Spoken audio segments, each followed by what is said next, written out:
All right, we are up here, Kris Porritt and I, Ryan Gordon. We're at a really fantastic viewpoint over the Skinwalker Ranch right now, up on the Mesa. Right below us, we've got the Homestead One. We've got the pasture out here to the right. And when I was preparing for this interview with Mr. Porritt, I wanted to take him to a location that I thought would really encompass his story. So, Mr. Porritt, I've taken you up here to one of my favorite places, and I hope that being up here and seeing the ranch from this view will really kind of bring back some memories for you. Yeah, I haven't been up on this part of the world. It's quite a view, and brings back a lot of old memories. I bet so. So let me ask you a couple of questions here. How long you lived out here in the Uinta Basin area? Well, I was born here in 1950 in Mighton. My parents lived right there on the Duchesne River, and then we moved in 55. I think I was about 5 years old, just old enough to start school. My parents moved to Salt Lake, and I spent the rest of my life there in Salt Lake until 1985 when I moved back out here. Got it. So for folks that are not familiar with Mighton, it's extremely close to where we're at. Yeah. So, I mean, this has been your stomping grounds for a while. Mighton City used to be one of the largest cities in the eastern Utah. Yeah. Had four different motels in it. It was a big city at one time. How'd you get involved with working for the county? Well, my grandfather was town marshal in Mighton, and my dad was done a little bit of police work when he was younger, and then he was drafted into World War II, and it just kind of run through the family. Okay. So how'd you go up through the progression? Because eventually you would become sheriff out here. Can you walk us through how you went from kind of a lower end position with the county all the way to you're the top dog out here? Yeah, yeah.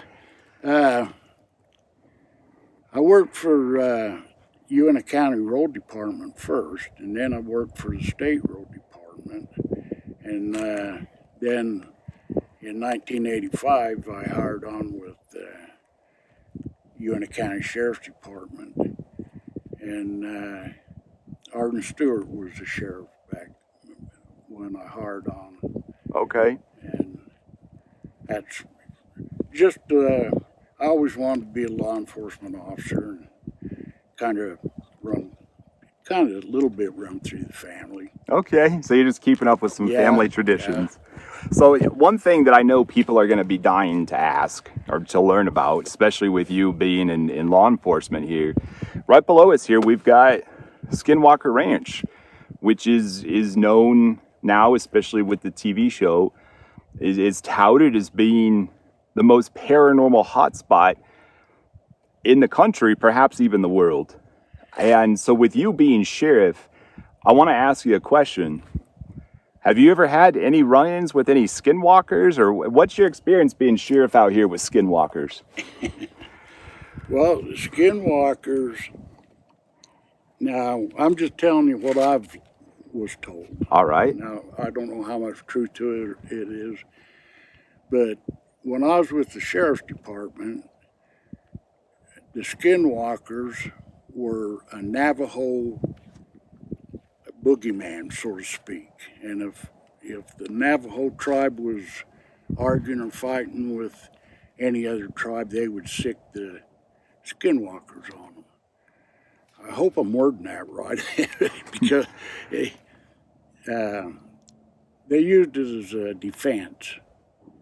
And if my memory serves me right, the Ute tribe was arguing with the Navajos over a land issue, and the Navajos sicked on the skinwalkers on the Utes.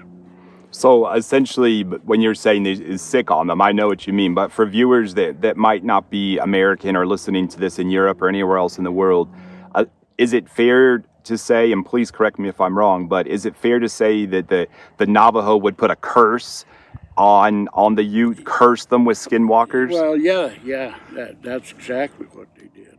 Yeah. Okay. Do you have any experiences with skinwalkers at all, or have you been on any? Were you ever called a sheriff to anything dealing with skinwalker? Yeah, on White Rocks Road, north on White Rocks Road, is where the Ute Tribe Police Department had a call of a tribal member, and I got a call when I was with the Sheriff's Department to assist and back them up. So I went on the call that they called it the Little Blue Store, and it was a couple of houses north of the Little Blue Store.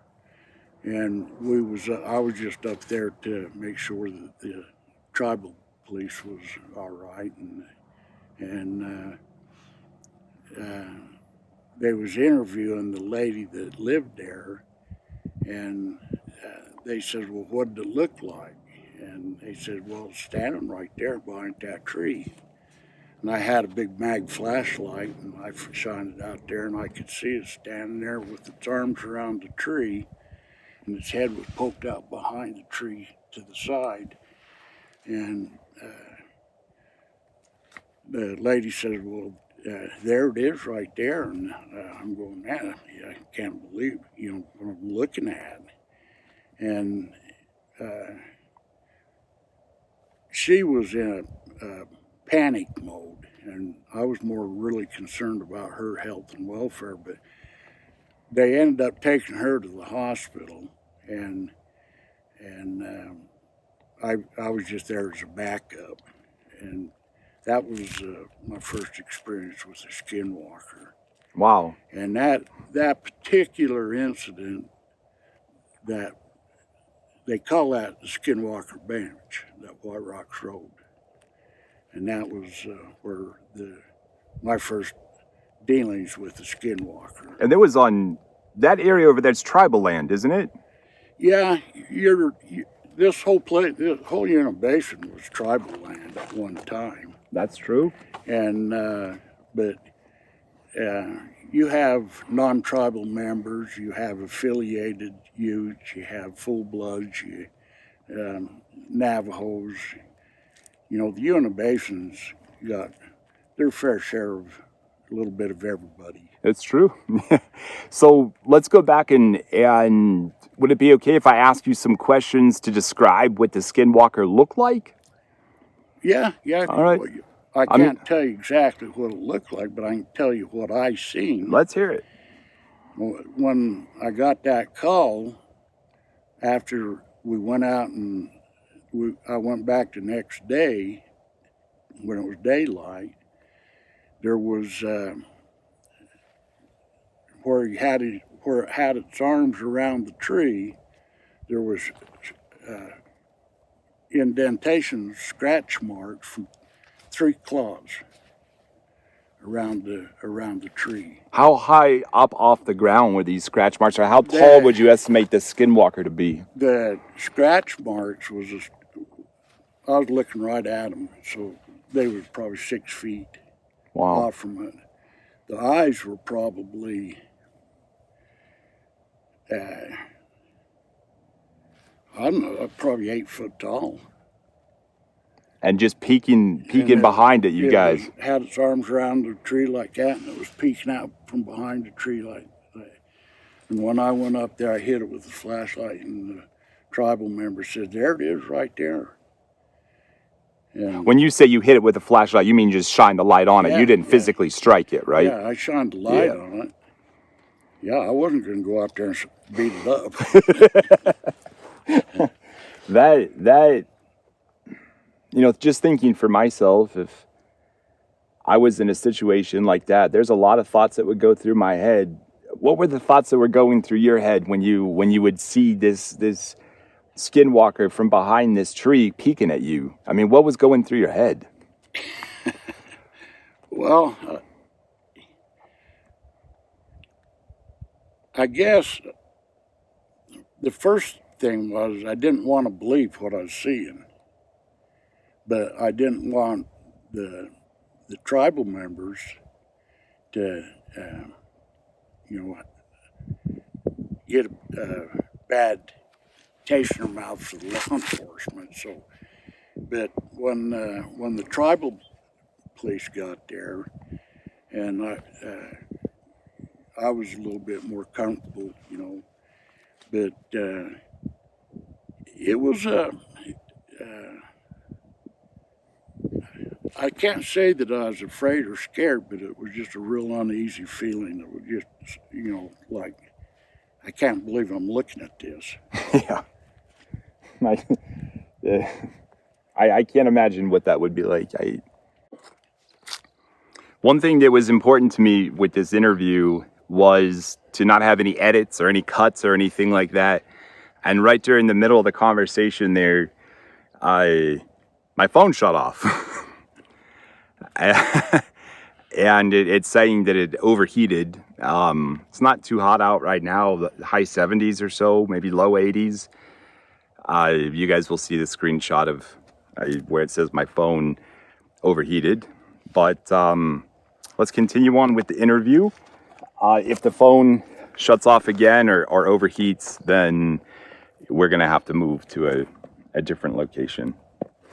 Anyhow, the next question I wanted to ask you, Mr. Porritt, and thank you for sharing your Skinwalker story with me. Again, I cannot imagine being in that place, and I'm sure as people are listening on their end to this interview, I almost felt as a loss for words a little bit as to your story. Again, right behind us, we've got Skinwalker Ranch. We can see the main road coming down.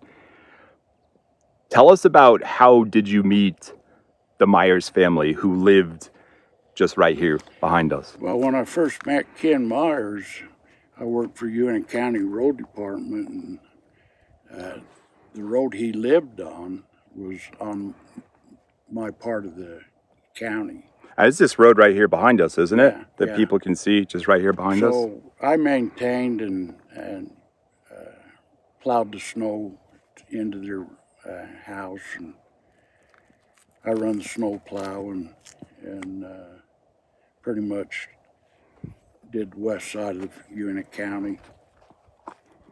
What did you think of the Myers family when you like very first met them? Can you or would you be willing to go into detail about kind of your first experience with them? How would you guys become friends?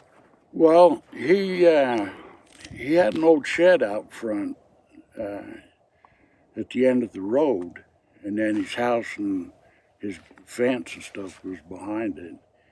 And I could see a car parked in that old shed every time I'd go down there. And one winter, when I was plowing his road, he was out shoveling his sidewalk out to his mailbox, and I stopped and asked him what kind of a car he had in there. And he said, well, come back in the spring and I'll take you for a ride in it. And me being an old car enthusiast, I was, you know, pretty interested in seeing it. So that spring I went out there, and he had a 1968 Dodge Coronet 440, 4 on the floor, 2 4-barrel carburetors, factory. Everything was factory. And I asked him, I said, Ken, where in the heck did you come up with this? And he said, well, me and my wife saved up a lot of money, and we always wanted a kid car, and we went over to Vernal, ordered this one, and we got our kid car. he took me for a ride in it, and he knew how to drive it too. Yeah. Yeah.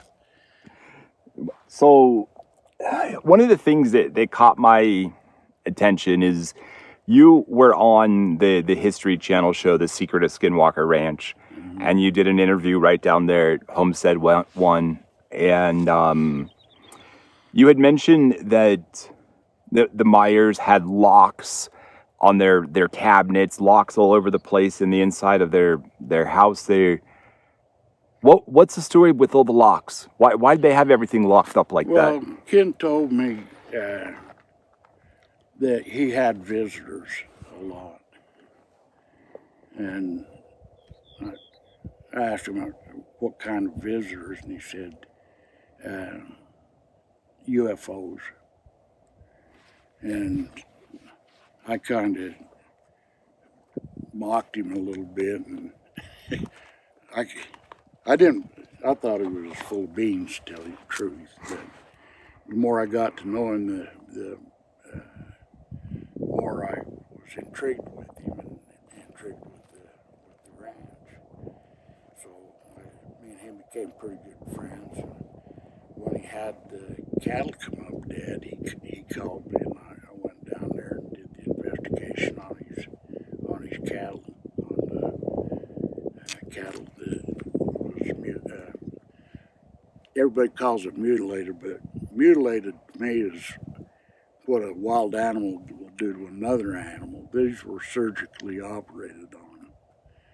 And there wasn't no blood, there wasn't tore up or nothing. Everything right from the shoulder blades forward was gone. There were no eyeballs, nothing, just the hide and an empty neck sack. What was that like to see that? Because were you the lead investigator with the sheriff's department on that? Were you working in the capacity of the sheriff? Were you working as a friend? Walk me through that. I was a Uintah County detective sheriff, yeah. So you were working in the capacity of the county to investigate. Yeah. Walk me through this. I wrote a 15-page report on that, and I tried, when I did another interview, I went to see if they had that. When you write a report, you write it double. You write one that goes into a master file and one that you keep, the officer keeps. And when I went to get it, to see if they had it, they only keep records at the Uintah County Sheriff's Office for 10 years. And if it's not reopened or closed or whatever, they take them off. So that's why I couldn't get a copy of the original report. It makes a lot of sense. There's a gentleman named Jack Brewer. I'm not sure if you'll know his name, but he's pretty well known within the UFO community. Brandon Fugel, who owns Skinwalker Ranch now, had made a statement on Twitter that law enforcement was involved with the ranch going back to the 1980s. And this Mr. Jack Brewer, this investigator, he would contact Uintah County. This was just about a month ago, if I'm not mistaken. And Uintah County came back with a records request, essentially a denial that they didn't have any records previous to 2007. So when Mr. Brandon Fugel is talking about law enforcement interaction on the ranch, who's he talking about? Who is that? Is that you? Is it? I'm assuming that it was me. There was only 2 deputies over here that lived on the west side of the county when I was with the sheriff department, and that was Gerald Cook, Officer Cook, and myself. Got it. Walk me through what I mean. You get this call to the sheriff's department. Mr. Myers calling to the sheriff's department about these. We'll call them cattle mutilations because that's what they're known publicly. I understand your description's different, but what's that like driving out here? What was your expectation? You know, Mr. Myers, and he's calling about something like this. What's going through your head as you're driving down? Well, I'll tell you, I can't remember everything that went through my head. It was, I didn't want to call him a liar. You know, I didn't want to disagree with him. But in order to keep a professional outlook on everything, you know, I was calm and collective, and decent with him, and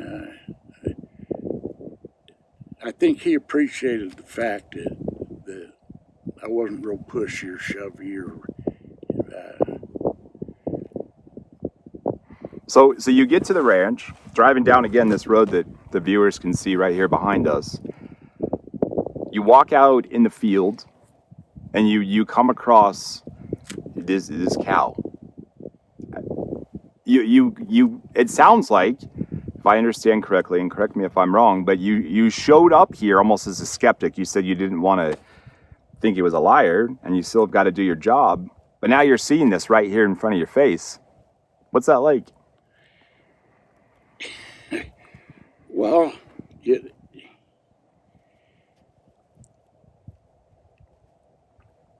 I actually ended up seeing a professional psychiatrist over the deal. You know, I had a lot of bad dreams and nightmares and stuff about it, but I'm not going to go into all that because cops are supposed to be bulletproof. I understand. Yeah. Would you be? It affected my family life, and me and my wife got divorced, and we got back together though. Yeah. But you had two kinds of people. You had believers and you had non-believers, and the non-believers outweighed the believers by quite a bit. So everywhere you'd go, everywhere I'd go, you'd run into a believer or a non-believer, and so it lasted a couple, 2 or 3 years, but life's life. I'm putting myself in your shoes to the best that I can, and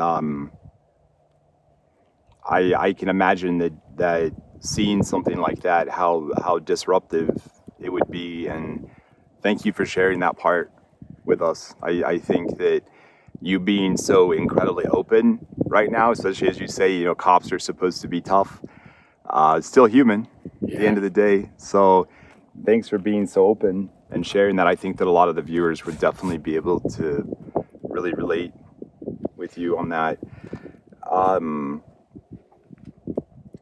It was so right. I want to circle back to these locks and things on the house for just a second. A lot of people are going to think that that's very odd, that they would do stuff like that. Did the Myers have any other personality traits that they would do stuff that you thought was odd? No, actually, Ken and his wife were really good people, down-to-earth people. They were ranchers, and they was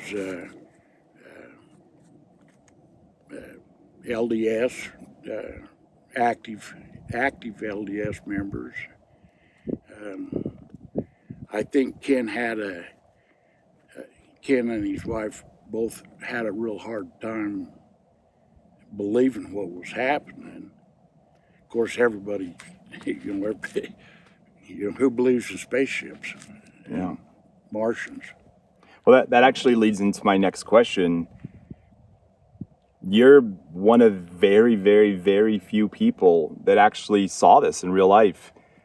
So I want to ask you, in your opinion, what caused this to happen to these cattle? Well, in my opinion, they handpicked the ranch because it didn't have a lot of activity outside of the ranch. It didn't have any close neighbors. The subdivision that's down there at that time wasn't there. Yeah. So he was kind of out. What better place for a landing? When you say they, I think I know what you mean, but about Martians, aliens, aliens. extraterrestrials. Yeah. So is it fair to say that? Did you believe in UFOs, extraterrestrials, before your experience here on Skinwalker Ranch? I'm not going to say that I actually believed in them. Being with the sheriff's department, anything could happen and anything could be true. But the the closer I got to know Ken Mars and his family, it was just like it was etched in stone. So etched in stone, you definitely believe. Yeah, I don't think Ken would have told a lie if somebody would have offered him $1 million. That's just how straight up they were. What other stories did the Myers have with UFOs that you're aware of? What did they share? Any other stories with you? Well, we had a female sergeant at the time, and she responded down there on I can't remember if it was 1 or 2 calls, but she went down, and in the window sills, the wood around the window sills had big claw marks in them, three-fingered claw marks in them. And the window sill was made out of a 2x4.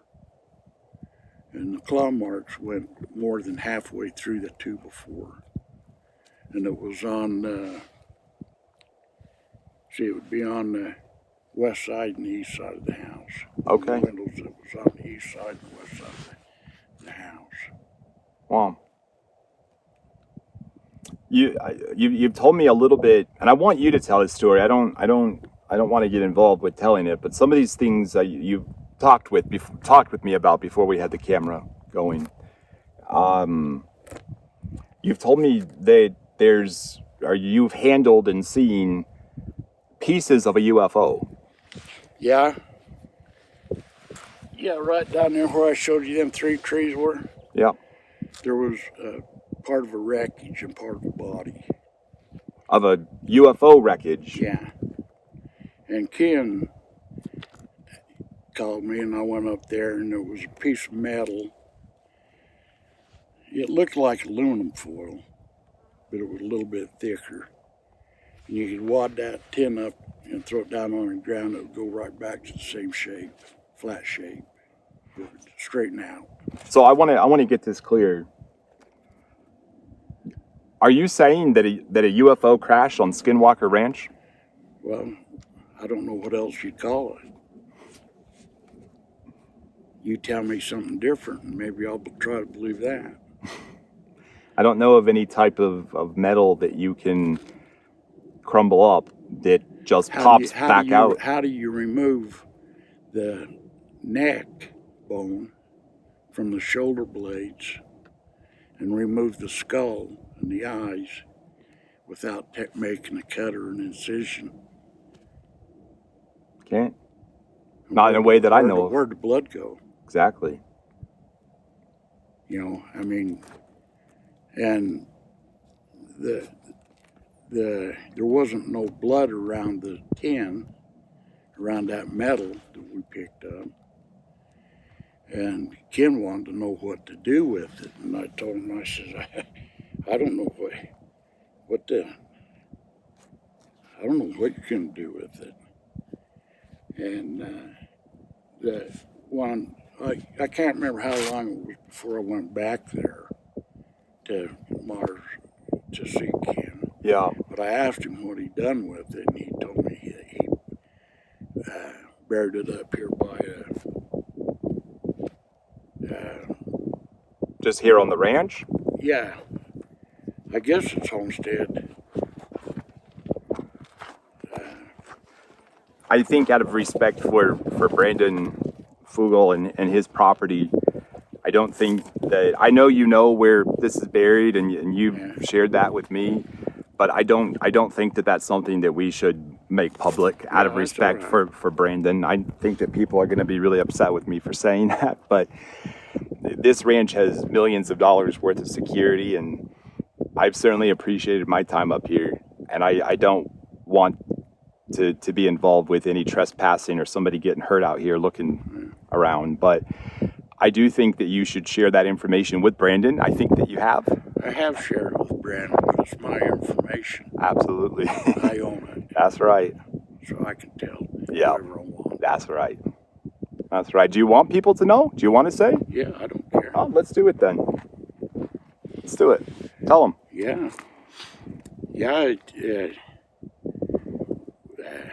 me and Ken actually, the tin, the metal that was on it was you wad it up like a washcloth and throw it down on the ground. It would come right back into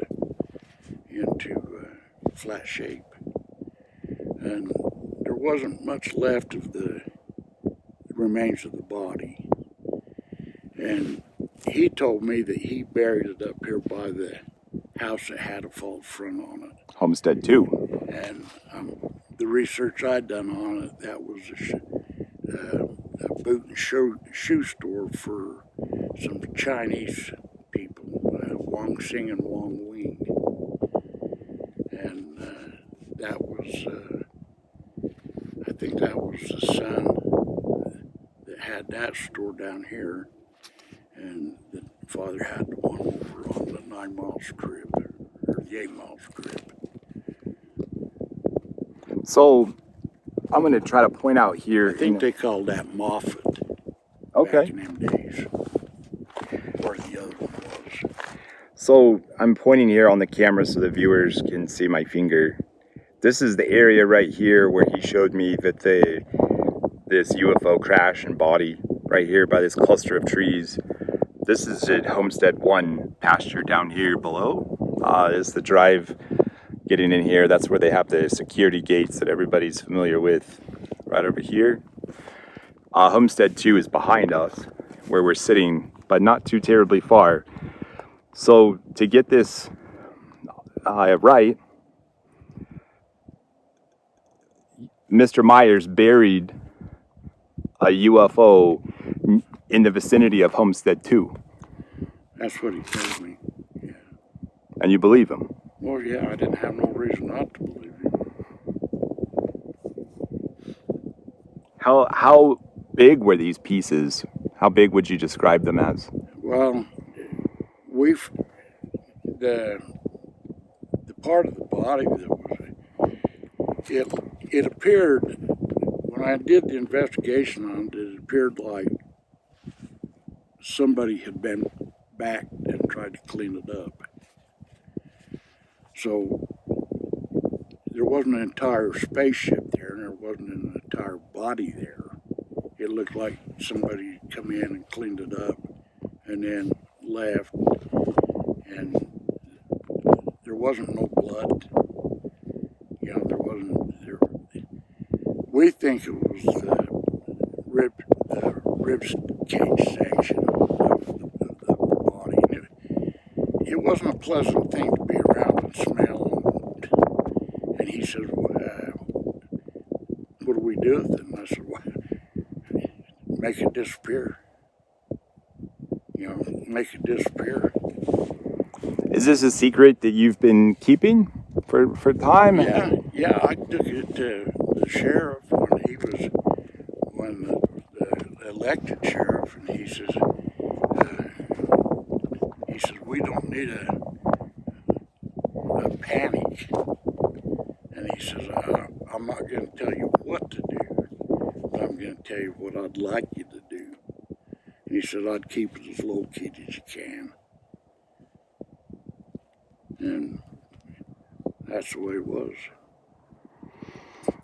You've described to me that, and to everybody here watching, that Mr. Myers and his wife,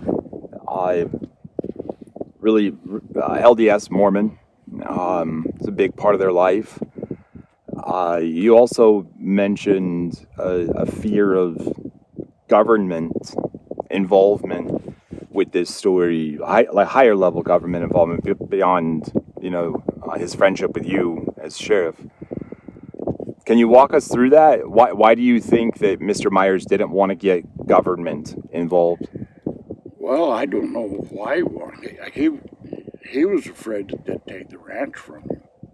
They'd confiscate her.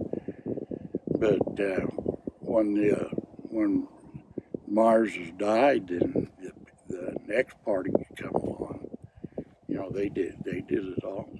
No. They made a tourist attraction out of it, as far as I'm concerned. Are you talking about the Shermans? Yeah, the Shermans. Yeah. Before we get too far into the Shermans, I'd like to talk to you about that because you have a lot of really interesting information. But I want to spend more time with you about this wreckage, this alien body. What did the body look like? Are you saying that it was just the rib cage of it? Could you see a face? What color? What No, size? there wasn't a head on it, and there wasn't no arms on it. It was just like the rib cage and The torso? yeah, just from the hips up or to the top of the shoulder blades. And I don't remember any arms on it either. What color? Or do you recall a color?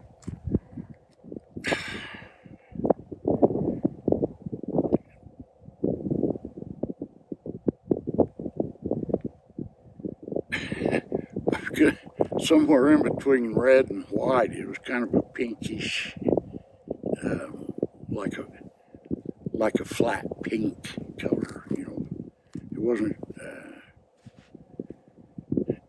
It was a little darker than our skin, Okay. and absolutely no hair on it at all. Would you estimate it to be the torso to be the size of an average man size? What size do you best No, recall? I would say more like a midget, 12, 13-year-old kid. Somewhere around 10 or 12, I don't know. Medium size. It wasn't large and it wasn't real tiny. I think that, people listening to this right now, this is by far the biggest news ever about Skinwalker Ranch. Yeah. Ever. And the first-hand account that you're coming up with, arguably, is in line with almost Roswell, Yeah. or perhaps on the same level as Roswell. On a scale of 1 to 10, how sure are you of this? Oh, I'm 100% sure. Yeah. With what degree of certainty do you think that this is still buried here on Skinwalker Ranch? Like, I never seen where he buried it, but he told me he did, and he told me he buried it up by the old Chinaman store. That's exactly the word. He says, I buried it up by the old Chinaman store. Which is Homestead 2. Which is Homestead 2. That's what it's called today, at least. Yeah, and I think originally the homework I did on it belonged to a Chinese. There was a father and a son, Wong Wing and Wong Sing. And one had a store over in the Gusher area, which was Moffett, which Moffett was a strip of ground that the United States failed to claim. So it was a no man's land. So Butch Cassidy and all the outlaws and Tabby Weep White and all the bad people could go there and the law couldn't touch them. Yeah. And it was called the town of Moffett, and that's where all your outlaws were.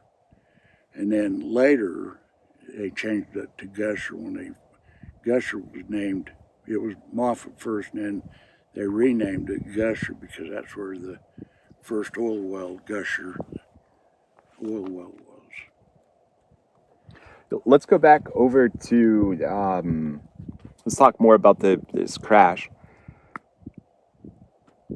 This ranch, even still today, Skinwalker Ranch behind us here, has essentially a no digging policy on the ranch. And there's been a lot of speculation about why there's a no digging policy here. It's become really prevalent in the show on History Channel. Why do you think there's a no digging policy here on this place? Well, Ken Mars actually started that rumor because he didn't want anybody out there digging up what he buried. I didn't have nothing to do with it. That was Ken's he didn't want anybody to know about it, really. And then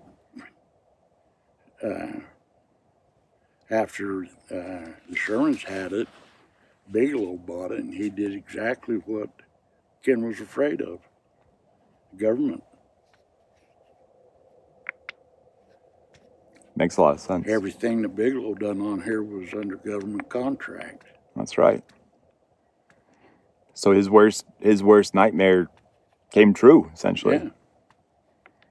Yeah. Ken probably rolling over in his grave right now. I wonder if Bigelow got it. I don't know. I'm going to go out on a limb, and it seems like I seen a clip of a part of an interview that they had with Bigelow, and the person that was doing the interview asked him if there was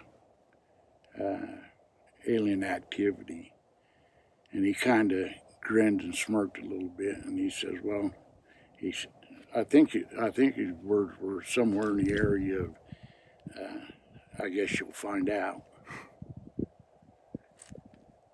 Bigelow, I can tell you right now, Bigelow wasn't afraid of what the government. I think everything he did was for the government.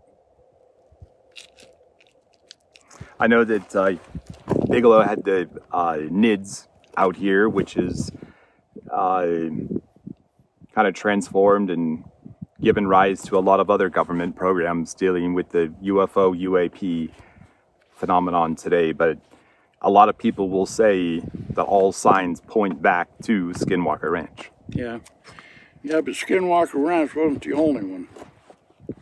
There was one over in Gusher. There was one in Gusher.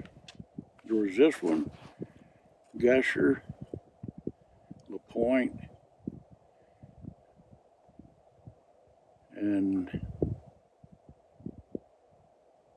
there was four different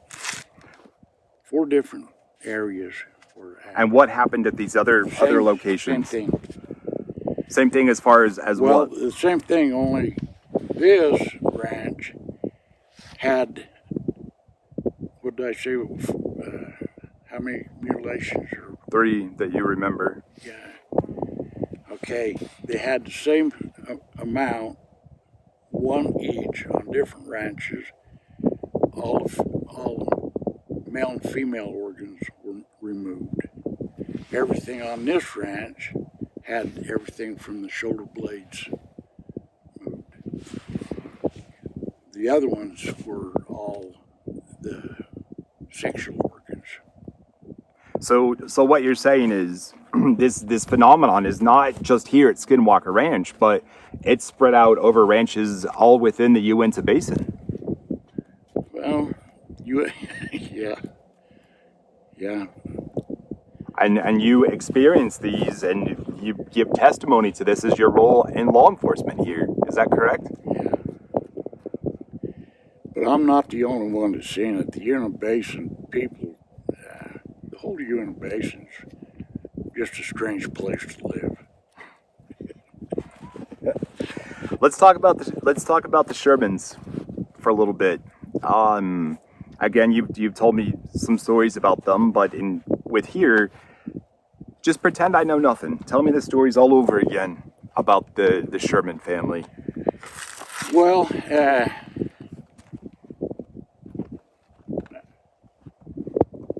I don't really want to talk about the Shermans because I didn't really get along with the Shermans, and anything I told you about the Shermans would be bad. Okay. So you don't want to talk about you don't want to talk about any of that. All right, we'll keep that to ourselves. You got it.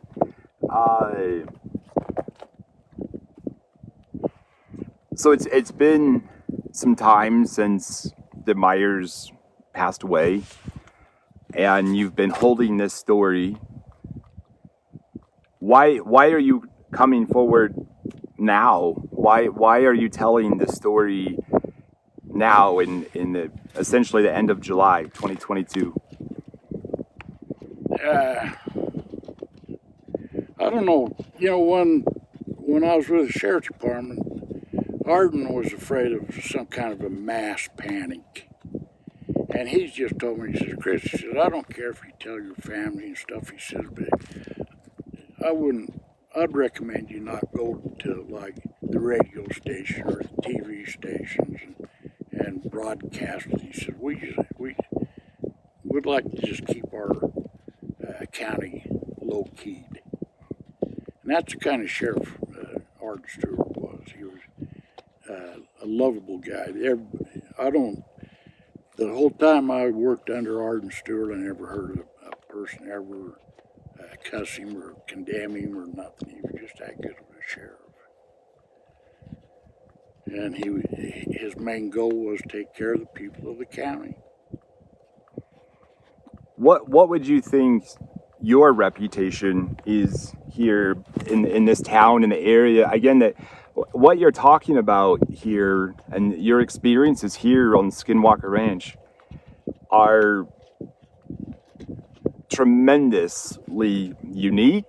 They have your testimony has the very real probability of shifting the entire narrative about Skinwalker Ranch.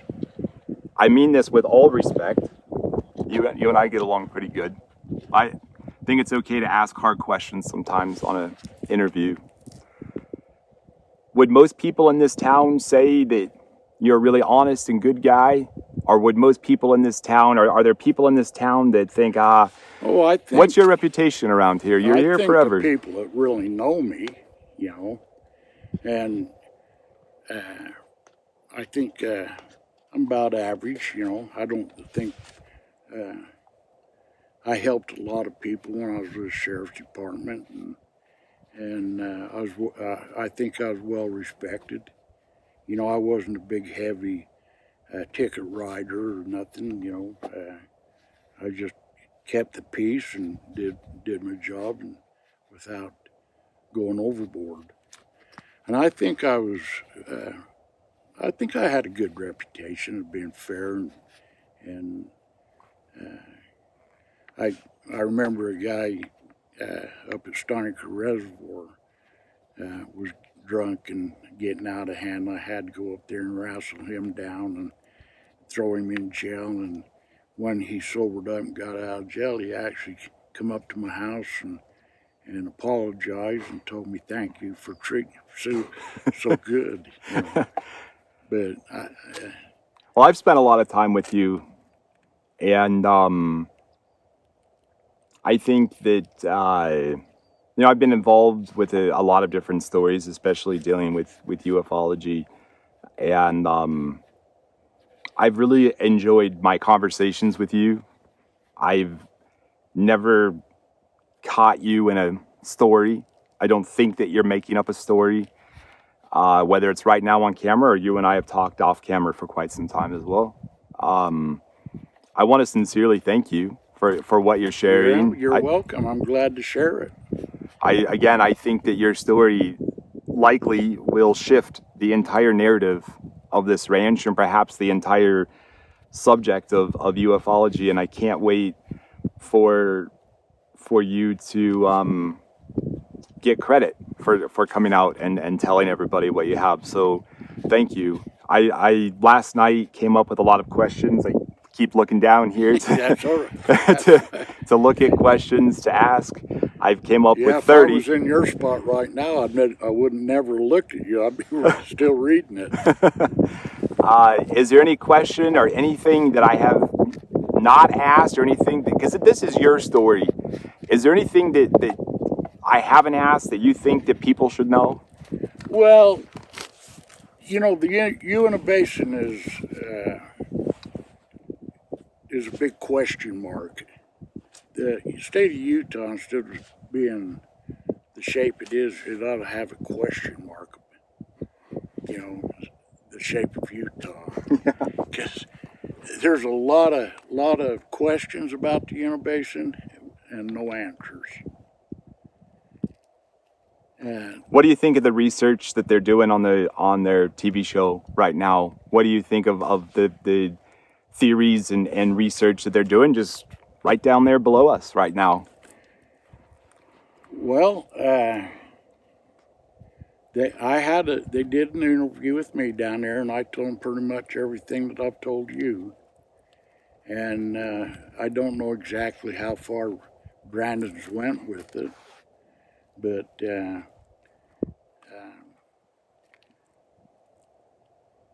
I think he's doing a really good job of opening up the public's eyes. One of the things that Brandon Fugel talked about when he acquired this ranch from Bigelow was a promise of transparency. You've had interactions with them, and especially as your role as sheriff. I understand you're retired and no longer active, but you'll still be a really good judge of character. Yeah. What do you think of what they're doing down there? Well, I think what they're doing is I think it's a good thing, and I hope he goes global with it. I'd like to see the people that live on this world, on the world that we live in, open their eyes. More people. Yeah. Well, because we're not alone. There's other life forms. I agree. I think that people would be really silly to look up at the stars at night and how big the universe is and say that we're alone. I think one of the biggest troubles, at least from my perspective, I've been pretty skeptical about all this, is unfortunately ufology is filled with a lot of stories. It's filled with a lot of people that want to profit and make anything. You haven't given me a penny. I haven't given you a penny to talk. We're just talking. And I enjoy somebody who wants to listen. My family's sick of it. Well, on that note, I know that people are going to be really excited to listen to this. You're going to leave people with a lot of questions. I'm sure the comments in this video will be full of questions. And perhaps you and I will do a follow-up. We have some speaking engagements that I want to help you with. I want to help you with your story as much as I can. I think you've got an incredibly unique thing. So I know people can't see me here on the camera, but I'm going to shake your hand and I'm going to tell you thank you. You bet. Anytime. Glad to do it, and I hope it works out for you. Thank you.